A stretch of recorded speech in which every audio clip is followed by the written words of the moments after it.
नमस्कार दोस्तों, नमः शिवाय। जीवन ज्योति चैनल में आप सभी का हार्दिक स्वागत करती हूं। दोस्तों, आज की वीडियो में बात करूंगी शारदीय नवरात्रि 2024 में महाअष्टमी महानवमी का व्रत कब धारण किया जाएगा, कन्या पूजन कब किया जाएगा, हवन कब है, पारण कब है और कलश का विसर्जन किस दिन किया जाएगा।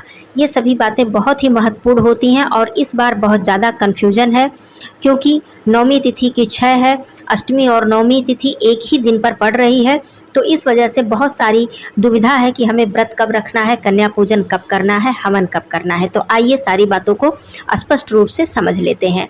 दोस्तों, इस बार शारदीय नवरात्रि 2024 में महाअष्टमी और महानवमी का व्रत 11 अक्टूबर दिन शुक्रवार को रखा जाएगा। इस बात को स्पष्ट रूप से समझिए कि जो भी भाई बहन केवल अष्टमी तिथि का व्रत रखते हैं वो भी 11 अक्टूबर को रखेंगे और जो लोग अष्टमी और नवमी दोनों दिन का व्रत रखते हैं वो भी 11 अक्टूबर को ही रखेंगे। और जो लोग पूरे 9 दिन का व्रत रखते आ रहे हैं उनके लिए तो कोई बात नहीं है, वो लोग तो व्रत रखते ही आ रहे हैं।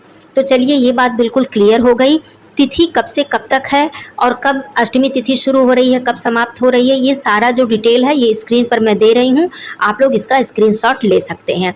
अब आइए बात करती हूँ कन्या पूजन और हवन की, जो कि सबसे ज़्यादा महत्वपूर्ण होता है और सबसे ज़्यादा इस बात को लेकर प्रश्न होता है बहनों का, भाइयों का, कि कब हमें करना है।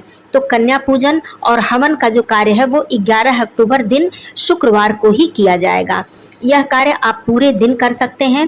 वैसे कन्या पूजन आप सुबह 6:20 से लेकर 12:36 दोपहर तक यदि कर लेते हैं इस समय के बीच में तो बहुत अच्छी बात है, नहीं तो कन्या पूजन का समय पूरे दिन है और हवन का भी समय पूरे दिन है। तो आप लोग दिन में कभी भी किसी भी समय कन्या पूजन और हवन कर सकते हैं। अब बात करती हूँ पारण और कलश विसर्जन का। तो देखिए, 12 अक्टूबर दिन शनिवार को ही 9 दिनों के जो व्रत हैं उनका भी पारण किया जाएगा और जो लोग केवल अष्टमी का व्रत रखेंगे उनका भी पारण 12 अक्टूबर को ही किया जाएगा और जो लोग अष्टमी नवमी दोनों रखेंगे वो भी पारण 12 अक्टूबर को ही करेंगे। अर्थात संपूर्ण पारण 12 अक्टूबर दिन शनिवार को ही किया जाएगा। इसी दिन पांडालों में माता दुर्गा जी का विसर्जन होगा और इसी दिन हमें कलश विसर्जन भी करना है क्योंकि कलश विसर्जन का जो कार्य है वो हम दशमी तिथि पर करते हैं। तो 13 अक्टूबर को दशमी तिथि सूर्योदय से पहले ही समाप्त हो जा रही है, तो हमें 12 अक्टूबर को ही कलश विसर्जन का कार्य और पारण का कार्य कर लेना है। पारण आपको कब तक कर लेना है, तो शनिवार 12 अक्टूबर के दिन आप सुबह 10 बजे के बाद से पारण कर सकते हैं किसी भी समय। अब यहाँ पर मैं एक महत्वपूर्ण बात बता दूं कि जिनके यहाँ महाअष्टमी के दिन संधि पूजन किया जाता है, महारात्रि कालीन पूजन किया जाता है, जैसे कि बहुत लोगों के यहाँ रात्रि में पूजा चढ़ाई जाती है जो कि अष्टमी तिथि पर चढ़ाई जाती है, वो लोग पूजा 10 अक्टूबर दिन गुरुवार को ही करेंगे क्योंकि रात्रिकालीन जो अष्टमी है वो 10 अक्टूबर को प्राप्त हो रही है। तो रात्रिकालीन अष्टमी का जो पूजन है वो 10 अक्टूबर दिन गुरुवार को किया जाएगा। इस बात को आप लोग बिल्कुल अच्छी तरह से समझ लें। दूसरी बात, माता जी का जो आंचल भरने का कार्य होता है, चाहे दुर्गा पांडाल में हम भरते हैं या फिर अपने घर पर भरते हैं, वो कार्य हमें 11 अक्टूबर दिन शुक्रवार को ही करना है क्योंकि महाअष्टमी का पर्व इसी दिन है। तो महाअष्टमी के पर्व पर ही हम माता जी का आंचल भरते हैं जिसे कि कोइछा भरना कहा जाता है। तो ये कार्य आप लोग 11 अक्टूबर दिन शुक्रवार को ही कीजिएगा। अब बात आती है कि नवरात्रि में हम माता जी को श्रृंगार किस दिन चढ़ाएं, किस दिन चढ़ाना उत्तम होता है। तो देखिए, पूरी नवरात्रि में प्रतिपदा तिथि से लेकर नवमी तिथि तक हम किसी भी दिन माता जी को श्रृंगार अर्पित कर सकते हैं। आपकी इच्छा है तो प्रत्येक दिन जब आप सुबह पूजा करती हैं तो माता जी को आप मुख्य जो श्रृंगार है जैसे सिंदूर, बिंदी, चूड़ी आप प्रतिदिन भी चढ़ा सकती हैं। और प्रतिपदा तिथि से लेकर आप अष्टमी तिथि तक या नवमी तिथि तक किसी भी दिन आप माता जी को श्रृंगार चढ़ा सकती हैं। वैसे अष्टमी तिथि तक ही श्रृंगार चढ़ाया जाता है क्योंकि नवमी तिथि के दिन हम कन्या और हवन पूजन इत्यादि हम लोग करते हैं। अब बात आती है कि आंचल जो भरने का विशेष कार्य होता है वो हम महाअष्टमी पर ही करते हैं। तो ये कार्य आप लोग महाअष्टमी पर ही कीजिएगा।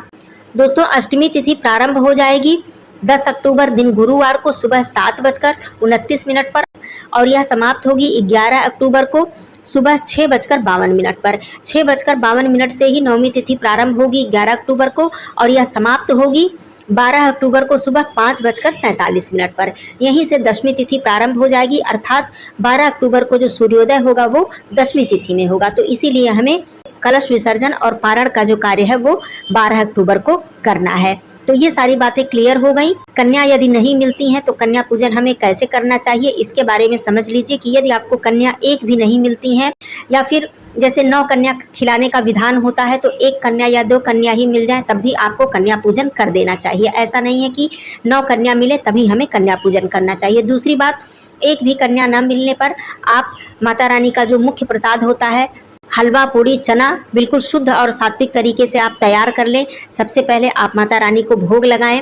नवमी तिथि के दिन हम माँ सिद्धिदात्री जी की पूजा अर्चना करते हैं और एक पात्र में या फिर अलग अलग 9 जगहों पर छोटे छोटे दोने में या कटोरी में आप 9 जगहों पर आप प्रसाद लगा लें, अर्थात 9 देवी 9 दुर्गा के लिए आप प्रसाद लगा लें और माता के जो 9 स्वरूप होते हैं उनके निमित्त प्रसाद लगाने के बाद आप दक्षिणा उस पर रख लें और जो भी आपके घर के मंदिर में जहाँ पर आप पूजा की है या फिर आपने चौकी लगाया है वहाँ पर आप ले जाकर माता रानी से प्रार्थना करें कि हे माँ, कन्या रूप में आकर आप मेरे इस प्रसाद को आप ग्रहण कीजिए और अपने मन में ध्यान करते हुए उन्हें वो भोग प्रसाद समर्पित करें। थोड़ी देर वहाँ पर वो प्रसाद रहने दें, बाद में वो प्रसाद आप गौ माता को खिला सकती हैं। इस तरह बिना कन्या के मिले भी आप कन्या पूजन आसानी से कर सकती हैं और आपको एक भी कन्या यदि मिल जाए तो आप कन्या पूजन अवश्य करें। तो ये सारी ज़रूरी बातें थी। कन्या पूजन विधि, हवन विधि आगे वीडियो दूंगी, आप लोग ज़रूर चेकआउट कीजिएगा। फिर मिलती हूँ अगले वीडियो में, तब तक के लिए धन्यवाद। नमः शिवाय, हर हर महादेव।